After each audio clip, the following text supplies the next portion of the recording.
আসসালামু আলাইকুম, welcome back to my channel. আশা করি যে যেখানে আছেন ভালো আছেন, সুস্থ আছেন।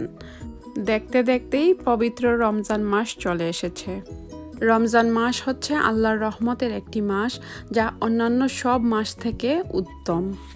আর এই মাসে আমাদের প্রত্যেক মুসলমানদের উচিত এক্সট্রা ইবাদত করা, আর এটা তখনই সম্ভব হবে যখন আমরা কিচেনের কাজগুলো আগে থেকে কিছুটা এগিয়ে রাখবো। রমজান আসার আগে যদি আমরা কিছু ইফতারি আগে থেকে প্রিপেয়ার করে রাখি, তাহলে ইফতারির সময় ইফতারি বানানোর ঝামেলাটা অনেক অংশেই কমে যাবে। তাই আমি আজকে আপনাদের সাথে ফ্রোজেন পদ্ধতি সহ ইজি পফ পেস্ট্রি রোলের রেসিপি শেয়ার করব। আশা করি আপনাদের ভালো লাগবে।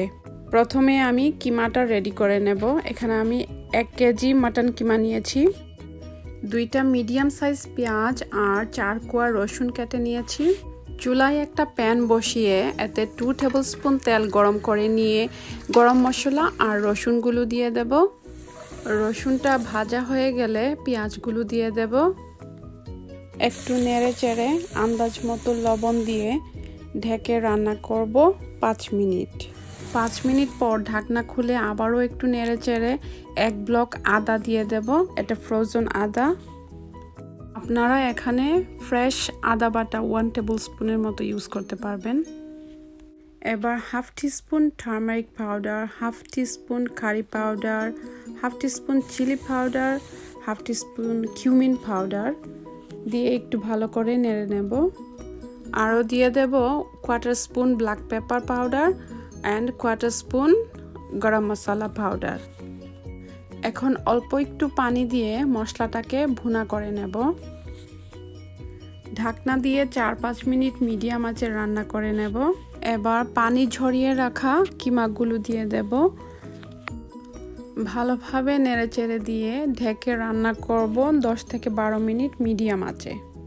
এখানে এক্সট্রা কোনো পানি দেওয়ার দরকার নেই, কিমা থেকে অনেক পানি বেরিয়ে আসবে আর এই পানিটাতেই কিমাটা রান্না হয়ে যাবে।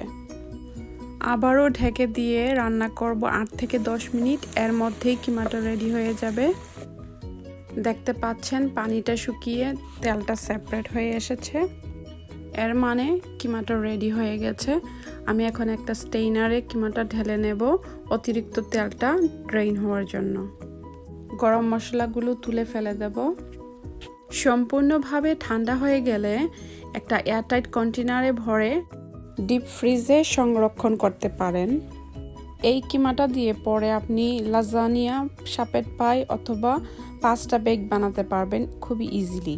আমি অর্ধেকটা কিমা ডিপ ফ্রিজে রেখে দেব, আর বাকি অর্ধেকটা দিয়ে আমি পফ পেস্ট্রি রোল বানাবো। এখন কিমাটার সাথে আমি অ্যাড করব কিছু কাঁচামরিচ কুচি, ক্যাপসিকাম কুচি, কিছু ধনিয়া পাতা কুচি, আর দিয়ে দেব 1 কাপ মজজারেলা চিজ। সবগুলো ইনগ্রিডিয়েন্টস একসাথে ভালো করে মিক্স করে নেব। এখন রুম টেম্পারেচারে রাখা হালাল পফ পেস্ট্রি শিটটা খুলে নেব। পেস্ট্রি শিটের উপরে আমি এখন চিজ আর কিমার মিশ্রণটা লম্বালম্বিভাবে দিয়ে দেব। পফ পেস্ট্রি কেনার আগে অবশ্যই আপনারা ইনগ্রিডিয়েন্টসগুলো ভালো করে দেখে কিনবেন। বাজারে অনেক পফ পেস্ট্রি আছে যার মধ্যে অ্যালকোহল দেওয়া থাকে।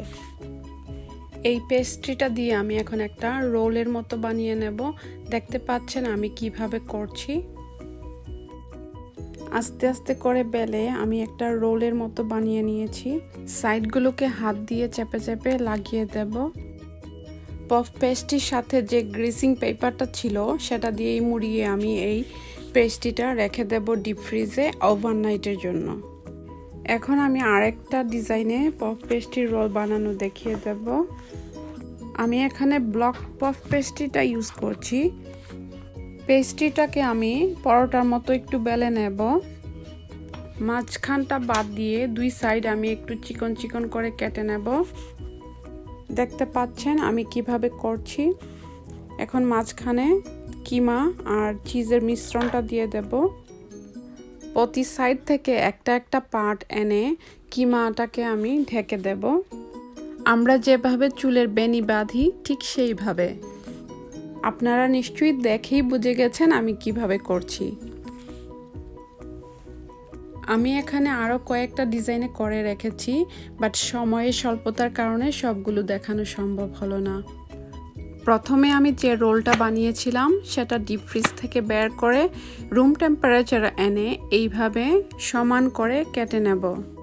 এয়ারটাইট কন্টেনার অথবা জিপলক ব্যাগে ভরে ডিপ ফ্রিজে সংরক্ষণ করতে পারবেন 1.5 থেকে 2 মাস।